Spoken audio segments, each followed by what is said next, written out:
చాలా మంది చెప్తుంది ఏంటి అంటే, మజ్లిస్ కోసం ఇట్లాంటి నిర్ణయాలు తీసుకున్నారు. మజ్లిస్‌కి ఇప్పుడు ఈ గ్రేటర్ మొత్తం మహానగరాన్ని 3 పార్ట్‌లు చేసి, ఒకటి హైదరాబాద్‌ను మజ్లిస్‌కి అప్పజెప్పే కుట్ర కూడా ఉంది. లేదు అని ఒక వాదన ఉంది. ఇంకో వాదన ఏంది అనంటే, ఇప్పుడు ఇంక 300 డివిజన్‌లు ఉంటాయి కాబట్టి మజ్లిస్‌ని పక్కన పెట్టుకోవచ్చు.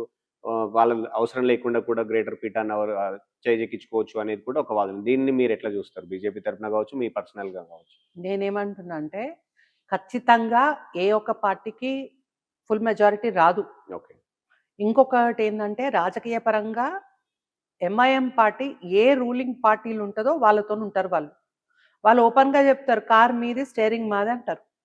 ఈరోజు గూడా అంతే. ఏం ముస్లిం అంటే కాంగ్రెస్, కాంగ్రెస్ అంటే ముస్లిం అన్నారు రేవంత్ రెడ్డి గారు. ఎందుకు? మీరు ఎంఐఎంతోని దోస్తాని చేసిర్రు గాబట్టే, ఈరోజు నిన్న మొన్న మీరు చూసుకున్నట్లయితే దేవుళ్ళని ఎట్లా తిట్టిండ్రో చూసినాం మనం. అంటే ఈ విధంగా మీరు నిజంగా చిత్తశుద్ధి ఉంటే, అభివృద్ధి మీద మీకు నిజంగా చిత్తశుద్ధి ఉంటే, మీరు దీన్ని డెవలప్ చేయండి. దీన్ని స్ట్రెంథెన్ చేయండి. సరౌండింగ్ మున్సిపాలిటీస్ ఏవైతే మెర్జ్ చేయాలనుకుంటున్నారో దాన్ని స్ట్రెంథెన్ చేయండి.